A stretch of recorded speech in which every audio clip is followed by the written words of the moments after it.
Welcome to today's webinar that we are talking about Key Stage 2 tests, the effective measures of school performance or a barrier to identifying children's needs.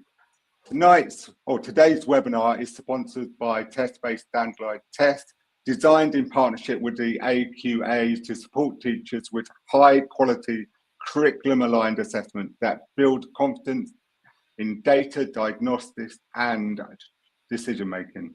Our main speaker today is Adam. Welcome, Adam. Hi, Jonathan. Thanks for having me. How are you? I'm all good, thank you. And currently you're Deputy Head at Birkbeck Primary School. And you're also the founder of EdPulse, a great podcast. I've heard many of your episodes so far.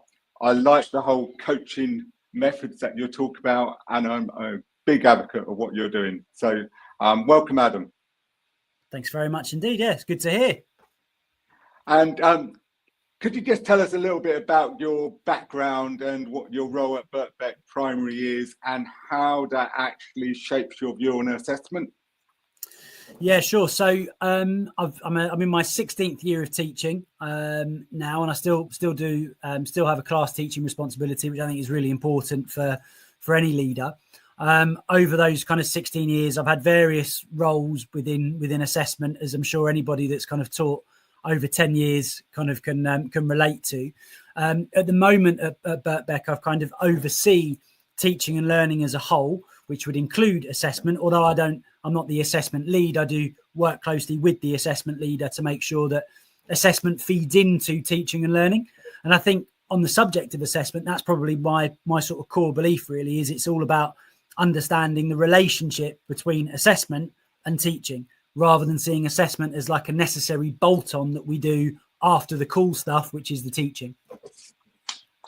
I say good. I mean, I follow the same sort of line. I've been in the trade for 30 years. Now, I've been assessment leader for quite a few years. So this is one of my favourite subjects is actually assessment, especially the assessment learning. And at this time of year, the results are coming out for the Key Stage 2 and all those statistics coming out for every school at this moment. But what I really want to focus on is the recent DfE survey that was done, actually saying that secondary schools don't actually use the Key Stage 2 SATs results as a guide to actually informing their learning. I think that's a missed opportunity.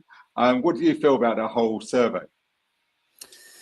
Yeah, well, it's not a surprise, is it? I don't think. I think sort of anecdotally, we've kind of known for years, really, that that secondary schools don't use the SATs results in a practical sense, anyway, or largely don't use them in a practical sense.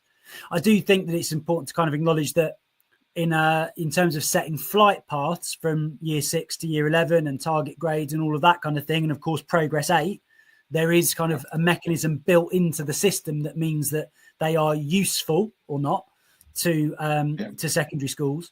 But in terms of the day-to-day practical use of, how much information that I really want as a secondary school teacher do I get from the SATs results? Yeah, I mean, it's pretty much zero, isn't it? If you think about it from a secondary school teacher's point of view, or even I'm not even sure who it would be that would have access to them, but even if you're a head of department, like even if you're the head of department in maths, like what are you actually getting? You're getting a standardized scaled score that says this child has, got a scaled score of 109 or 108. They're technically a little bit better than what the average child would be in maths across the country, but it's not actually giving you anything useful. It's not telling you what do they understand at the moment, what do they not understand. Those are the two things really that create the link between assessment and teaching. And it seems that secondary school teachers don't get any access to that granularity of information. No. So what would you suggest would be a good way forward then to connecting that more formative approach to secondary schools rather than the summative of the SATs results? I love that. So we're like 5 minutes and 12 seconds in and we're already going for what's the solution. That is like, let's not mess around. Let's get straight to it. What should we be doing? I think, to be honest, probably where the solution needs to come from is in like a shared understanding of what assessment actually is all about. So we talk, there's a lot of phrases that that get thrown around in the world of assessment, like formative assessment, summative assessment, assessment for learning, assessment of learning, assessment as learning. And I think like trying to get to a point where everybody understands all of these different terminologies and also what we mean by all of these things and get to a shared understanding. I think that's going to be really important before we can even kind of get to like, how do we change, or how should the system be reshaped? So for example, like let's just pick up on one of those things. So this idea about formative assessment and summative assessment. So what that infers is that an assessment is either formative or it's summative. I don't think that's true. I think ultimately, like, the assessment is the assessment. The formative or summative aspect of it is about the inferences that you draw. So I can look at an assessment that a child's done, and I can draw formative inferences, or I can draw summative inferences from that assessment. Right? Does that make sense? That does. It's sort of like it's on a spectrum, really, isn't it? Sort of where you are on that formative and summative side, and actually, on some of the summative, you can still formulate what is the actual development for the child, basically what you're saying. For sure. And I suppose then you go, okay, well, in that case, what's the point of a summative assessment? Let's start with that. Well, is it ever really important to know, like, to have a judgment about where a child is at a particular stage in their learning? Like, I would say, at a stage in their development, so at a particular age. Okay. See, I would argue that it probably is. I think it's quite useful for parents and also for secondary schools. Let's keep it in the context of SATs, to get a snapshot of, like, broadly speaking, what is this child's current level of competence in this particular subject. I think that has a use. I think the problem is that we expect that summative judgment to do more than what that summative judgment is actually able to do. Like, a summative judgment is not designed to tell you what a child understands and what a child doesn't understand. And if we want a test to do that piece for us, then we need to look at drawing formative inferences from that test. And I guess my question then, in terms of, like, if that's what we want, then we need to decide, well, how do we use these SATs tests, because they're not going anywhere by all accounts? How do we use these SATs tests in a formative sense? That would be the question that I think everybody should sit around the table and start to think about how we could answer that. I mean, that's a really good point. It's actually, how do you use it? And actually, if we're looking at where we are at this moment, they can be useful. The summative tests can be useful for a teacher to find out where things are, and sort of like, I'm just trying to think. Me, as my year 6 teacher, I use quite a lot of the tests to actually work out precisely where every child was in the spectrum. And I did used to use Testbase to do that. And so I used to use all the questions, different types of questions doing that. So going further from this, and it's sort of like, what's the next step from this then? We can do the summative and the formative approach. What's next?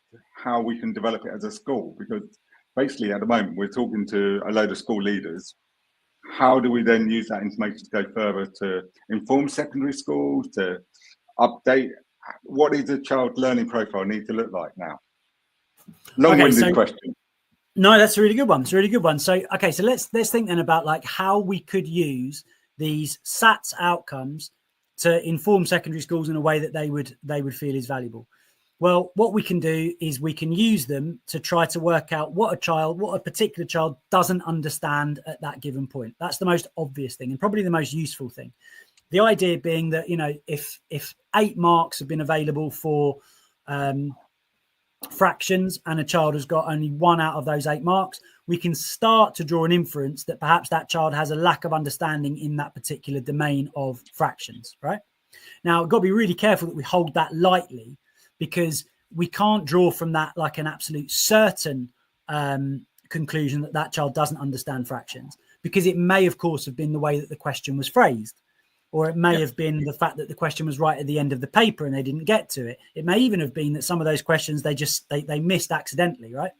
So we would have to go down another layer of granularity to then check the accuracy of that inference. So I look at that top level and I go, okay, this child, 1 mark out of 8 in the domain of fractions, that suggests to me that maybe we've got a lack of understanding of that particular domain. Let's go down a layer. What does that look like? That looks like getting that child's test script out and looking at it and going, okay, so let me look at just these 8 questions but for this particular child. And actually, can I see in here that there's a misconception around fractions that's kind of been embedded long ago, and that keeps coming up in all of these questions?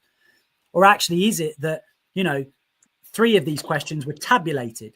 Well, okay, if that's the case, let me look at other questions testing different domains that are also tabulated. How did the child do in those? Now, if a child has answered questions related to measurement and addition and subtraction that have been tabulated, but they've answered tabulated questions to do with fractions and they've got them wrong, that's further evidence that, okay, maybe what we have got here is actually a lack of understanding around the domain of fractions. But we've still got to go down another layer. If we really want this to be good, we've got to go down another layer again. We've got to look at this test script and have this conversation with this particular child. So we've got to sit them down and ask them to talk us through what they understand about the question, because it may well be that when they've read the question, they've misunderstood what the question's asking of them. Not in every single case, but it may well, that is definitely something that we'd have to check. So before we can get to like a really firm, certain inference about a child's lack of understanding in a particular domain, there's quite a lot of levels that we need to kind of go through before we can say that with any kind of certainty. The question then is, well, have secondary schools got the time to do that in September? Is that even the job of secondary schools? Like, probably not. Have primary schools got the opportunity to do that? Well, possibly. The results are going to come out on the 8th of July. So could we spend the last couple of weeks of primary school where teachers are spending time going through those test scripts with students and really trying to work out whether it's a lack of understanding of a particular concept, or whether it's the way the question was worded, or whether it's a stamina issue? Well, yeah, we could. But you could also argue that that's quite a sad way to spend your last couple of weeks of primary education as well. So there are no easy answers. And I think a lot of it comes back to like, how important is it that we get the information that we're talking about getting out of that kind of diagnostic process.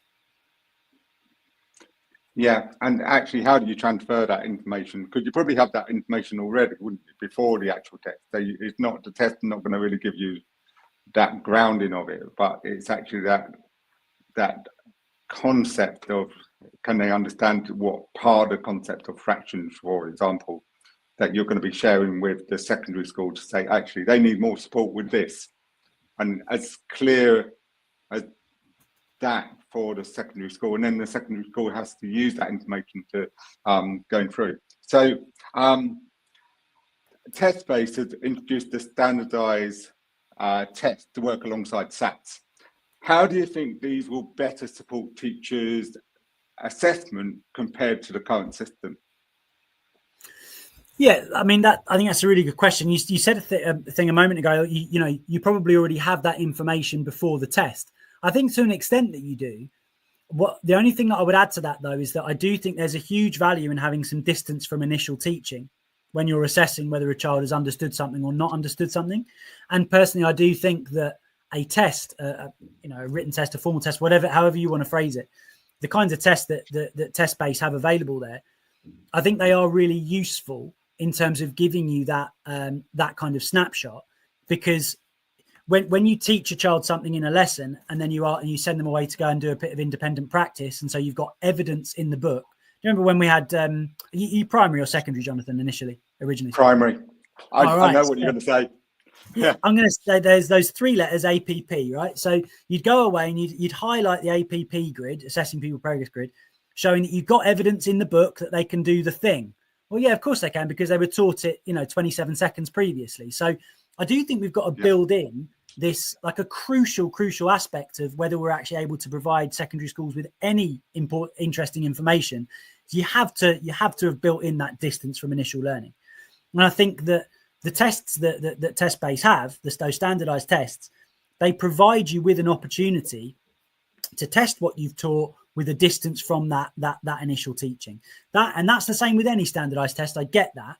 But the thing I think that is important that's interesting, I think, with the test-based stuff, is that because you've got so many other students across the country potentially using it because of Testbase's reach, you've got that kind of comparative judgment, right? So it's a little bit like if I give my group of students here a test tomorrow and they get 30 out of 50, I need to know if 30 out of 50 is any good or not. And there's no way that I can know that unless I'm standardizing that score against like a much wider cohort and working out what the kind of average score is for students across a wider demographic. So I think from a test-based perspective, you've got that standardized element to it, which those tests definitely bring.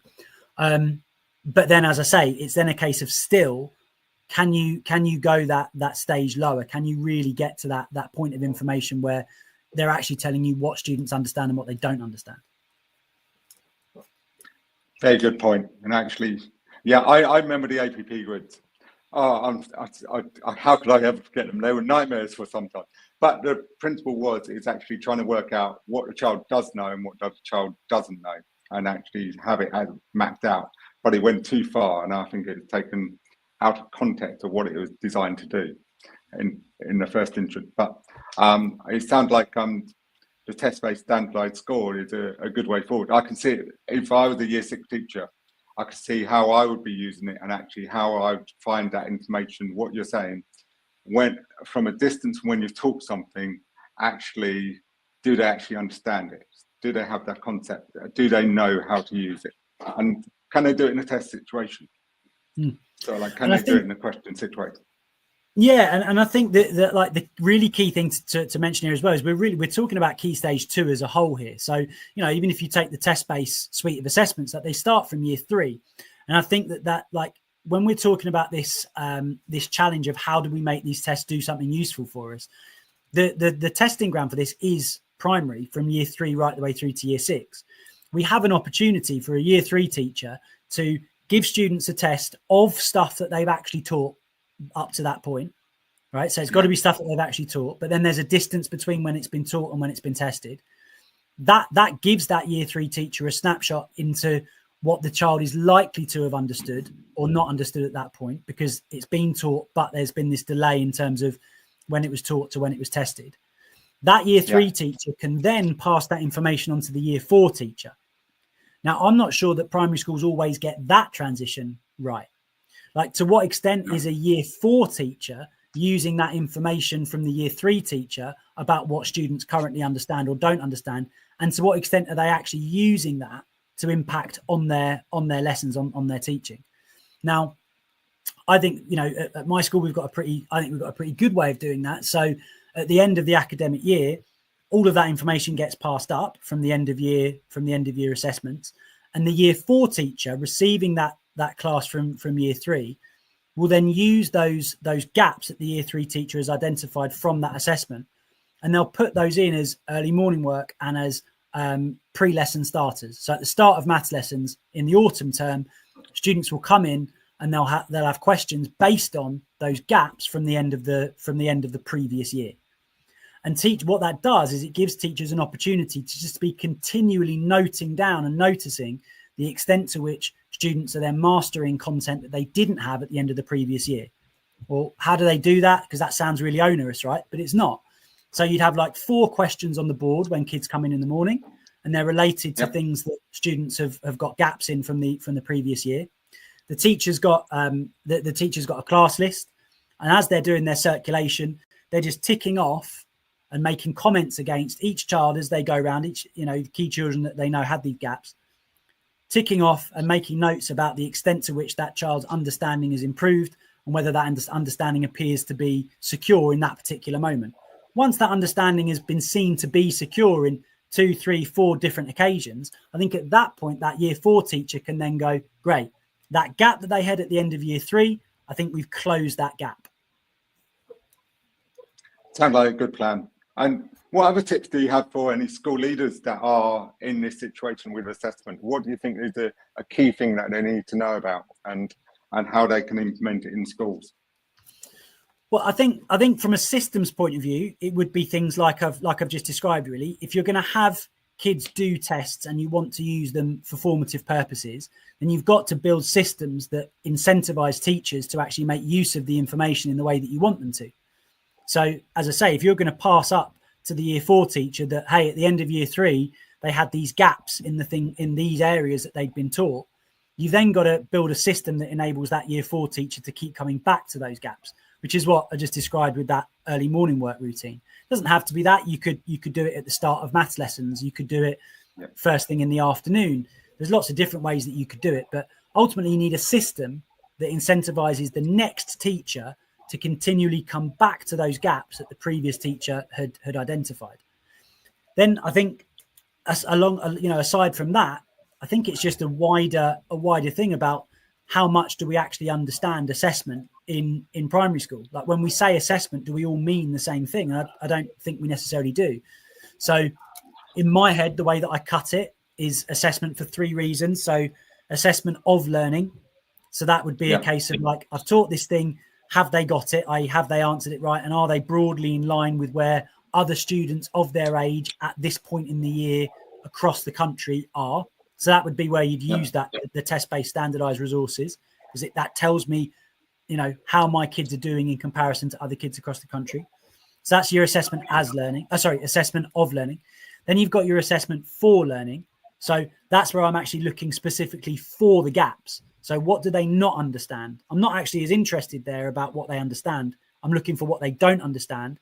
And then that informs what I do right here in the moment of this particular lesson. So, for example, when I put up a question on the board, I ask kids to answer it on their mini whiteboards and then show me. I think what a lot of teachers do, and I think this is totally natural, is you're kind of scanning the room like this, looking for how many right answers you've got. To be like, yeah, I've taught that well, great. Actually, I think the most useful thing to be doing there, to use that for assessment for learning, is to scan for the incorrect answers or for the potential misconceptions. And then in that moment, you're then responding to that and reteaching it.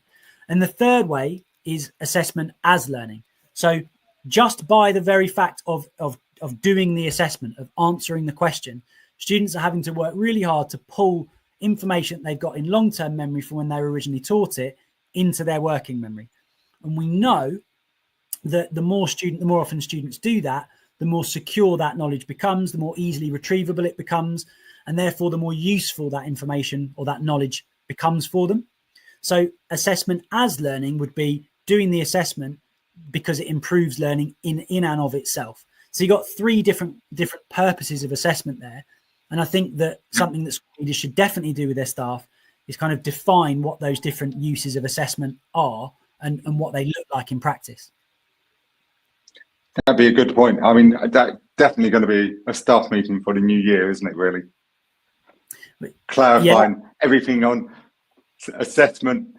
And actually, how often do schools do staff meetings on the background of assessment? They do a lot on collecting the data and do that, but actually talking about assessment and what it means and how you can use it. I think that'd be quite an interesting one for doing. So at the moment, we've got a lot of change in education. We've got this sort of like Professor Becky Francis doing a whole curriculum and assessment reform. What would you like to see as a model for assessment going forward? Yeah, I mean, it's a tricky one.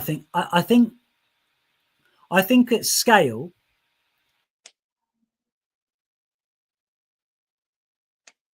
I think that assessments are. So I think that fundamentally we've got to get a shared understanding across the sector of the different purposes. So if we are going, and we don't have to cut it this way, but if you just come back to that idea of assessment as learning, assessment for learning, assessment of learning, a shared understanding of those 3 different purposes would mean that when teachers are in their classrooms making decisions about either what to teach or what to test, they understand why they're making those decisions and the basis that they're making those decisions under. They're connected to the purpose. So I'm doing this test as learning. Right? You see that quite a lot. So for example, I see sometimes teachers will be doing lesson starters, and it's on stuff that students have been taught previously, but they're now getting pretty strong at. Like times tables, for example, are a real classic. Like the number of lessons that start with a times table quiz or something like that, particularly in year 3 or year 4. Well, actually, like you could make an argument that if you're using that as assessment as learning, you don't want to spend a ton of time taking in the answers, showing kids what the answer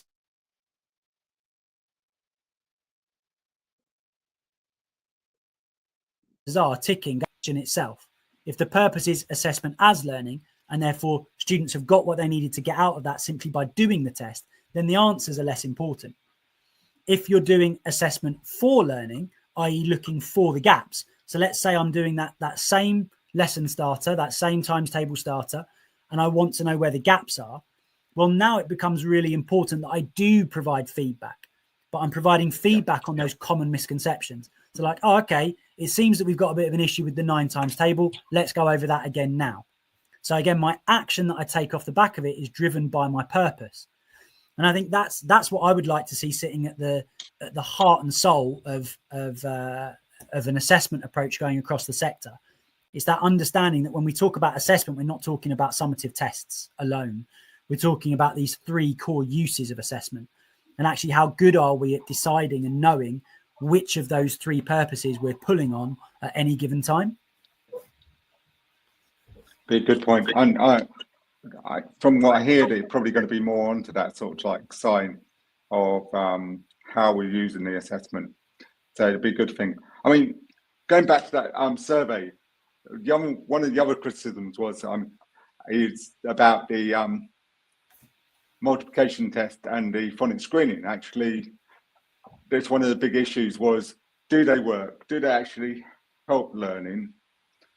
But I think really what the questions for those tests is not about the test, it's about what you do after it. It's sort of like, how do you use the information from those to actually help what you're doing? Yeah, and I think, again, like the question, it's an interesting question. Do the tests help learning? Yeah, I think they do. Because like in the purest sense, because by taking a test on something that I've been taught, I have to think hard about that thing. And it's the thinking hard about it that strengthens my understanding of that concept. So do they help learning? Yeah. Is that the end of the story? No, definitely shouldn't be. Because if I then switch purposes and I'm going, okay, so I'm happy that the test does its job for assessment as learning. I'm happy that the test does its job in terms of assessment of learning.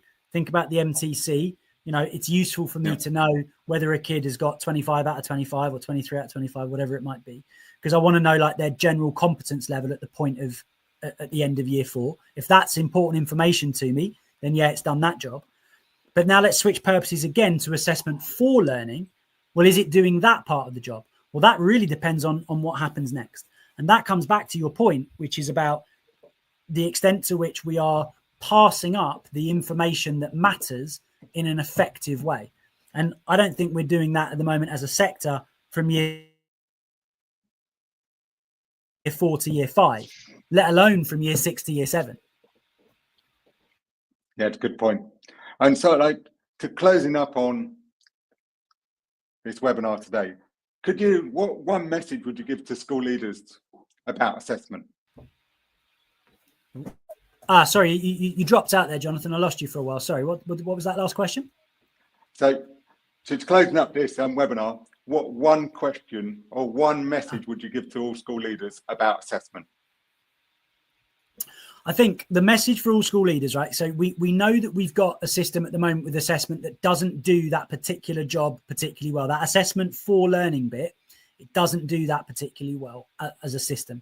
So I'm not here talking about I'm not talking about systems that people might have in their individual schools, because there is some great practice in that area. But as a system, are we communicating from one teacher to the next or from one school to the next what students don't understand, so that information can then be used by the next teacher? I don't think we are using that. I don't think we're doing that particular job particularly well. And so my message would be that if we want to change that particular thing, if we want to change that problem, we've all got to come together to try and construct a solution around that. So my question would be, how is it that we can create a system that values that information going up to secondary schools? How is it that we can create a system that gives secondary schools that information in a digestible way? The only way we're going to do that is to be able to have more cross-sector conversation. And I think that would be what I would implore school leaders to do, really, would be school leaders from primary and secondary, get yourselves in the same room, talk about the information that secondary schools actually want, and then set about providing that information for them in a way that's digestible and efficient. Sounds great. So thank you very much, Adam. I'm really grateful for your honest and thoughtful reflections on assessment, and really useful conversation there on what we should be doing and how we can move it forward. Today's webinar was brought to you in partnership with Testbase, and those new Testbase standard tests were designed to help the whole school tracking to strengthen confidence on termly data and develop formative teaching responses. For more information, go to www.testbase.co.uk, and we hopefully will see you again soon. Thanks very much indeed, Jonathan. Thank you, Adam.